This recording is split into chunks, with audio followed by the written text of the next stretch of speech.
Good morning बच्चों। आज हम लोग क्लास 10th का एक्सरसाइज 3.1 का क्वेश्चन सेकंड सॉल्व करेंगे। आपको इसके पहले वाले वीडियो में प्रश्न 1 बताया गया है। इसमें इस एक्सरसाइज में आपके लिए 3 प्रश्न दिए गए हैं और तीनों प्रश्नों को आपको ग्राफीय विधि द्वारा और फिर बीजगणितीय रूप में इसको परिवर्तन करना है, बदलना है। तो प्रश्न 1 आपको बता दिया गया है पूरा एक एक स्टेप बाय स्टेप उसमें कैसे करना है, कैसे बीजगणितीय रूप में आपको बदलना है और कैसे ग्राफीय रूप में निरूपित करना है। ठीक है, तो इनमें आपका दूसरा और तीसरा प्रश्न में आपको बीजगणितीय रूप हम आपको दिखा देंगे। ठीक है, और आप उसका ग्राफीय निरूपण खुद करेंगे। ठीक है, अब देखिए प्रश्न 2, क्योंकि ऐसा हम इसलिए कर रहे हैं क्योंकि प्रश्न 2 के लिए यदि हम बीजगणितीय रूप और ग्राफीय निरूपण भी अगर करें, ठीक है, तो थर्ड वाला आपका अगर बताया जाए तो फिर ये लंबा वीडियो जाएगा, आपका 40-50 मिनट का वीडियो चला जाएगा। ठीक है, इसलिए हम सोच रहे हैं कि ये प्रश्न संख्या 2 और 3 दोनों का जो है केवल बीजगणितीय निरूपण करके दिखा दें। ठीक है, और आपको ग्राफीय निरूपण यदि करना है, आप केवल आप प्रश्न 2 और 3 आप देख रहे हैं पहली बार, तो आप फर्स्ट वाला जो है प्रश्न आप पहले जाके देखें। जब उसको देखेंगे आपको समझ में आ जाएगा कैसे ग्राफीय निरूपण आपको करना है। ठीक है ना। चलिए, तो प्रश्न संख्या 2 के लिए हम लोग स्टार्ट करते हैं समीकरण बनाना। प्रश्न 2 में आपको कह रहा है कि क्रिकेट टीम के एक कोच ने 3,900 रुपये में 3 बल्ले तथा 6 गेंद खरीदे। बाद में उसने एक और बल्ला तथा उसी प्रकार की 3 गेंदें, ठीक है, 1,300 रुपये में खरीदी। इस स्थिति को बीजगणितीय तथा ज्यामितीय रूपों में व्यक्त कीजिए, ऐसा इस प्रश्न में कह रहा है। ठीक है बच्चों, तो इसमें हमें ये नहीं पता है कि एक बल्ले और एक गेंद का मूल्य क्या है। ठीक है ना। इन्हें आप चाहो तो मात्र 10 सेकंड में आप समीकरण बना सकते हो, पहले में और दूसरा में और तीसरा में, या पहले में भी मात्र 10 सेकंड में आप जो है इसका समीकरण बना सकते हो। ठीक है ना। देखो कैसे, चलिए मैं आपको बना के दिखाता हूं मात्र 10 सेकंड में। जैसे मान लीजिए आपको दिया गया 3900 में 3 बल्ले और 6 गेंद। आपको पहले से पता होना चाहिए कि उसमें 2 आपके पार्ट दिए गए हैं, एक बल्ले का और एक गेंद का, बल्ला और फिर गेंद। तो आपको पहले से क्या करना है कि ये समझना है कि एक बल्ले का 100 रुपया और एक गेंद का Y रुपया। ठीक है ना। तो आप जरा सोचो, देखो कैसे आप मात्र कुछ सेकंड में आप कर सकते हो। इस मान लेते हैं ये आपका 3 गेंद आपको दिया गया है या 3 बल्ला दिया गया है, तो 3 बल्ला है, एक बल्ले का 100 रुपया, तो 3 का कितना हो जाएगा 3x। एक गेंद का Y रुपये तो 6 गेंद का 6y हो जाएगा। दोनों मिला करके उसने कितना में खरीदा बच्चों 3900 में। देखो कुछ सेकंड में आपको पहला समीकरण बन गया। ठीक है, उसके बाद फिर कह रहे हैं कि एक और बल्ला, एक बल्ला मतलब कितने रुपए का 100 रुपये का, प्लस उसके बाद 3 और गेंद, एक गेंद Y तो 3 गेंद 3y। ठीक है, और बराबर कितने में खरीदा 1300 में। समीकरण 2 बन गया, हो गया। कुछ सेकंड में आप कर सकते हो। ठीक है, उसके बाद फिर तीसरा देखो, तीसरा भी आप कर सकते हो। ठीक है, उसमें सेब है, अंगूर है, तो 1 केजी सेब का मूल्य 100 रुपया मान लो और 1 केजी अंगूर का मूल्य आप Y रुपया मान लो। ठीक है, तो वहां से आप चाहो तो फटाफट कर सकते हो, लेकिन आपको पूरा डिटेल में, ठीक है, आपको उसको हल करना है। ठीक है, तो डिटेल में कैसे करेंगे देखिए, यहां पे मान लेंगे बच्चों कि माना कि एक बल्ले का मूल्य बराबर 100 रुपये, एक बल्ले का 100 रुपये। ठीक है, और एक गेंद का मूल्य,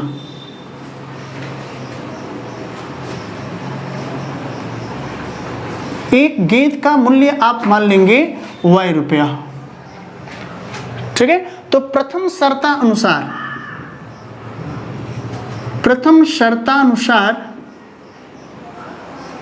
शर्तानुसार अगर देखा जाए तो कह रहा है कि 3 बल्ले और 6 गेंद उसने 3900 रुपये में खरीदी। 3 बल्ला और 6 गेंद। चलिए अच्छा ये बताइए, एक बल्ले का अगर 100 रुपया मूल्य है तो 3 बल्ला का मूल्य कितना होगा 3 100 रुपया हो जाएगा।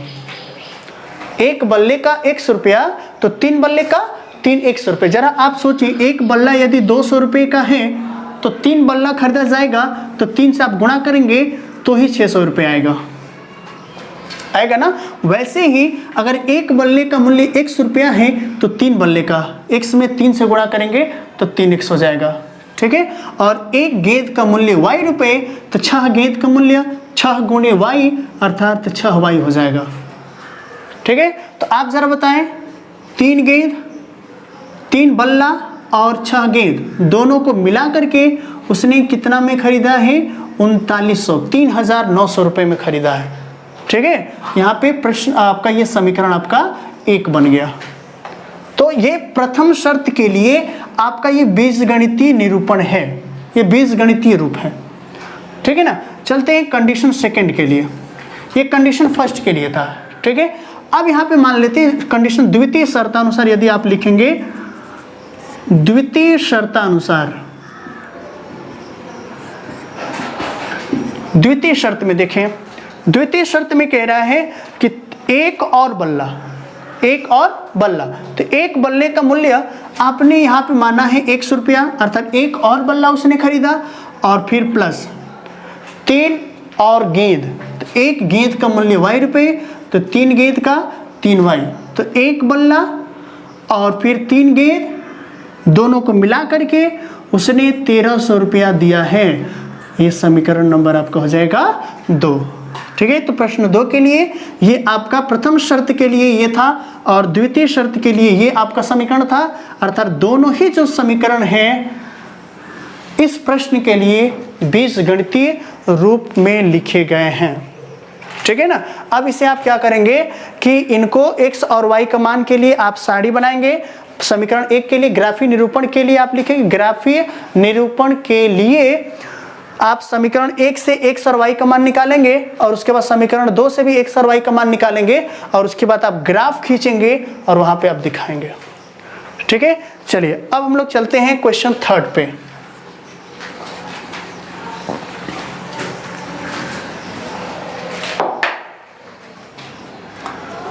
आप ग्राफीय निरूपण के लिए आप प्रश्न संख्या 1 अवश्य देखें।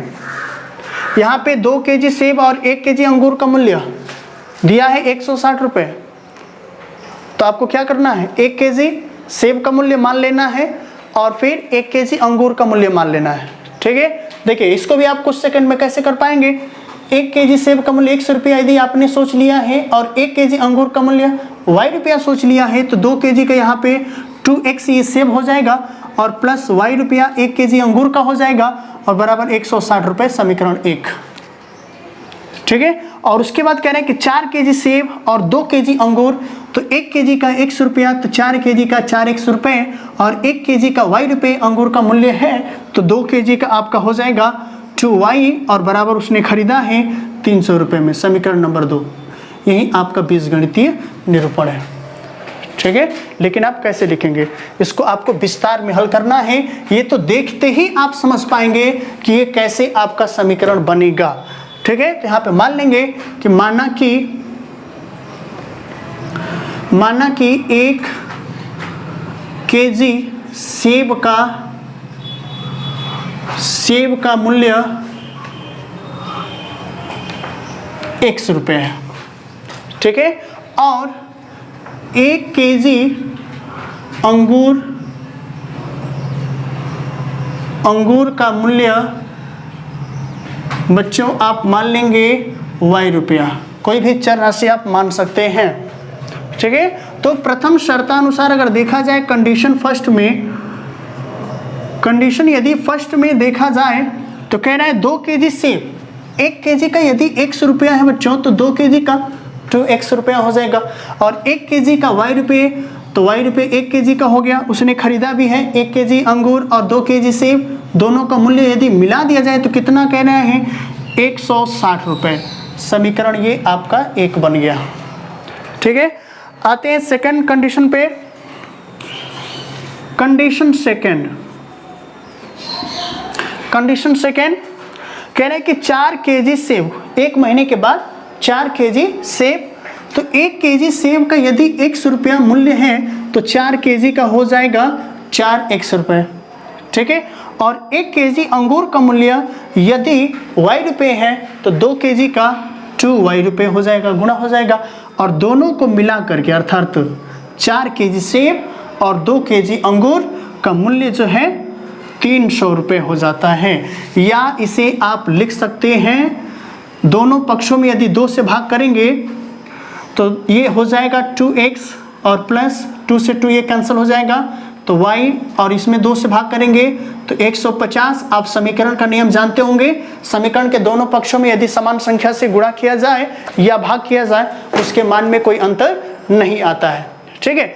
चलिए, तो यहाँ पे ये समीकरण 1 हो गया और ये समीकरण 2 हो गया। आपका प्रश्न संख्या 3 के लिए ये जो है बीजगणितीय निरूपण है, ठीक है। चलिए हम ग्राफ निरूपण करके दिखाते हैं आपको, इसके लिए ग्राफीय निरूपण कैसे करते हैं। ग्राफीय निरूपण,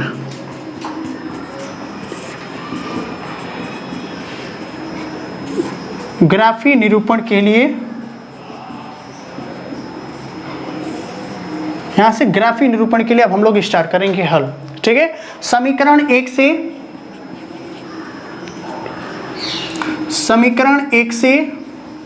समीकरण 1 है बच्चों 2x plus Y equal to 160। तो 2x, ध्यान दीजिएगा, 2x इज इक्वल टू, या y का मान यहाँ से निकाल सकते हैं आप, y का मान निकाल लेते हैं तो y बराबर 160 और ऋण 2x हो जाएगा। y का मान यहाँ पे निकल गया, ठीक है। अब इसके लिए हम क्या करते हैं कि एक सारणी बना लेंगे और सारणी बना करके x और y का मान निकालेंगे। जब तक x और y का मान नहीं निकलेगा तो हम ग्राफ पे कैसे दिखाएंगे, जब तक 2 बिंदुओं का निर्देशांक हमें पता नहीं रहेगा, ठीक है। इसलिए बच्चों हम लोग यहाँ पे x और y का मान निकालेंगे। तो देखिए x और ये हो गया आपका y के लिए कॉलम, ठीक है ना। तो यहाँ पे देखिए x, तो x का मान यहाँ पे क्या रखें ताकि y का मान कुछ ना कुछ निकले, ठीक है। और आपको ऐसा मान रखना है जिससे कि छोटा से छोटा मान प्राप्त हो, ठीक है। तो यहाँ पे रख लेते हैं बच्चों 80 रख लेते हैं, ठीक है। 80, जब 80 रखेंगे तो यहाँ पे सॉरी यहाँ पे x का मान रख रहे हैं ना, तो x वाले कॉलम में लिखेंगे 80, ठीक है। x बराबर 80 रख रहे हैं तो 80 का 2 में गुणा होगा 160 और 160 को 160 में से घटाएंगे तो जो y का वैल्यू आएगा वो 0 आएगा, ठीक है। उसके बाद फिर हम क्या करते हैं, x का मान यहाँ पे हम रख लेते हैं बच्चों 60, ठीक है। आप स्वतंत्र हैं, कुछ भी रख सकते हैं अपने सुविधा अनुसार, ठीक है। चलिए, तो यहाँ पे 60 रखेंगे तो 60 का 2 में गुणा होगा 120 और 120 को हम 160 में से घटा देंगे तो आ जाएगा बच्चों 40, ठीक है। चलिए अब रखते हैं हम 50, तो 50 रखेंगे यदि x का मान, तो 50 दूना के 100, तो ये 100 हो गया। 160 में से जब 100 घटा देंगे तो ये आ जाएगा आपका 60, ठीक है। तो यहाँ पे देखिए समीकरण 1 से आपका y का मान निकाला गया और x और y का मान, ठीक है, के लिए यहाँ पे सारणी हमने बना दिया। यहाँ पे 80, 0, 60, 40 और 50 और 60 ये आ गया है। अब आप देखें समीकरण 2, तो समीकरण 2 से हम मान निकालेंगे। समीकरण 2 से बच्चों यहाँ पे समीकरण 2 है 2x plus y is equal to 150, 150। y का मान निकालेंगे तो y बराबर 150 और ऋण 2x हो जाएगा, y का मान यहाँ पे निकल गया, ठीक है। लेकिन ये आपका आंकिक रूप में मान नहीं है, केवल ये समीकरण ही है अभी, लेकिन आपका यहाँ पे प्रतिस्थापन विधि द्वारा, ठीक है, हम लोग यहाँ पे x और y का मान निकालेंगे, x और y, ठीक है। तो y का मान निकलेगा कब, जब यहाँ पे x का मान कुछ ना कुछ हम रखेंगे तब, ठीक है। चलिए तो रखते हैं, अगर यहाँ पे अगर हम x का मान यदि 50 रख दें, x का मान 50 रख दें तो 50 गुणे 2 है, 2x का अर्थ हुआ 2 गुणे x, अर्थात x का मान जब 50 रखेंगे तो 50 दूना के 100, अर्थात 150 में से 100 घटा देंगे, अर्थात ये हो जाएगा आपका 50, ठीक है। उसके बाद फिर यदि हम x का मान यदि 60 रखें तो 60 का 2 में गुणा होगा 120 और 150 में से 120 घटा देंगे तो आ जाएगा आपका 30, ठीक है। उसके बाद फिर यदि हम 70 रख देते हैं, 70 तो आप समझ सकते हैं 70 का 2 में गुणा होगा 140 और 150 में से 140 घट जाएगा, आ जाएगा बच्चों 10। तो ये रहा आपका समीकरण 1 और 2 के लिए x और y का मान अलग अलग आपको निकाल लिया गया यहाँ पे, ठीक है ना। अब हम लोग क्या करते हैं, अब एक ग्राफ बनाएंगे और ग्राफ बना करके, ठीक है, और वहाँ पे x और y के मान को वहाँ पे दिखाएंगे। बच्चों अब हम लोग जो है समीकरण 1 के लिए जो समीकरण था आपका, उसके लिए आपका x और y का मान यहाँ पे लिखा गया है, बारी बारी से हम लोग दिखाएंगे इस ग्राफ पे, ठीक है ना। तो x का मान 80 है, इसलिए आपको पता है बच्चों कि ये जो है आपका x अक्ष है और ये जो है आपका y अक्ष है, ठीक है। तो x अक्ष पे आपको 80 मात्रक, ठीक है, और y अक्ष पे 0, y अक्ष पे चलना ही नहीं है, अर्थात 80 मात्रक देखिए यहाँ पे, और आपका y का मान 0 है, अर्थात ना ऊपर जाना है ना नीचे जाना है, अर्थात यहीं पर रहेगा। इस बिंदु का निर्देशांक है बच्चों 80 और 0, ठीक है। उसके बाद फिर x का मान 60 और y का मान 40, तो x का मान 60 अर्थात यहाँ पे, और y बराबर 40, y अक्ष ये है अर्थात ऊपर की तरफ चलना है, देखिए 40 अर्थात इसके सीध में लगभग आपका यहाँ पे आ जाएगा। इसका निर्देशांक होगा बच्चों 60 और 40, ठीक है। उसके बाद फिर x का मान 50 और y का मान 60, तो x बराबर यहाँ पे चलेंगे हम लोग 50 तक और y का मान 60 अर्थात इसके सीध में हम लोग चलेंगे, ठीक है। तो आप देख सकते हैं यहाँ पे वैसे ग्राफ रहता है, उसमें एक्चुअली समझ में बहुत अच्छा से आता है, ठीक है ना। तो इसको आप ध्यान से यहाँ पे देख सकते हैं, ठीक है। तो इस बिंदु का निर्देशांक है बच्चों 50 और 60, ठीक है ना। अब हम लोग क्या करेंगे, यहाँ पे एकदम स्ट्रेट एकदम सीधा ले जा करके हम लोग इसको तीनों बिंदुओं को हम लोग मिला देंगे, ठीक है ना। तो ये रहा आपका समीकरण 1 के लिए ग्राफ, ठीक है ना। तो बच्चों यहाँ पे देखिए ये जो ग्राफ आपका खींचा गया है समीकरण 1 के लिए खींचा गया है, अर्थात इसको यहाँ पे आप लिख सकते हो, ये जो ग्राफ है y बराबर 160 और जो x के लिए ये ग्राफ है, ठीक है ना। ऐसे ही आप जो है आपका समीकरण 2 जो है y बराबर 150 ऋण 2x, और इसके लिए यहाँ पे हल यहाँ लिखा गया है, ठीक है। इसलिए आप क्या करेंगे कि एक और ग्राफ खींचेंगे x बराबर 50, तो देखिए x बराबर 50 यहाँ पे है और y बराबर भी 50 है, x और y दोनों 50 है, इसलिए इसके सीध में आप चलेंगे तो आएगा आपका लगभग यहाँ पे, ठीक है ना, यहाँ पे आ जाएगा, ठीक है। उसके बाद x बराबर 60 है और y बराबर 30 है, तो x बराबर 60 यहाँ पे हो गया, ठीक है, और y बराबर 30 अर्थात इसके सीध में आप चलेंगे तो ये हो जाएगा लगभग यहाँ पे, ठीक है ना। चलिए इसको हम एक बार मिटा देते हैं, तो ये आपका 50 और फिर 50 यहाँ पे हो गया, ठीक है। इस बिंदु का निर्देशांक 50 और 50, उसके बाद 60 और 30, x अक्ष पे आपको 60 मात्रक चलना है और फिर ऊपर की तरफ 30 मात्रक अर्थात ये 30 लगभग आपका यहाँ पे आएगा, ठीक है, ये हो जाएगा। इसका निर्देशांक होगा बच्चों 60, 30 और फिर 70 और 10 अर्थात यहाँ से आपको 70 मात्रक, क्योंकि ये भुज होता है बच्चों और ये कोट होती है। भुज क्या है, y अक्ष से लंबवत दूरी देखना है कि y अक्ष से लंबवत दूरी कितना होना चाहिए 70, तो यहाँ से 70 लंबवत दूरी, क्योंकि यहाँ पे परपेंडिकुलर ये जो है कि 90 अंश पे प्रतिच्छेदित करते हैं x अक्ष और y अक्ष, तो यहाँ पे 70 मात्रक यहाँ पे हो जाएगा।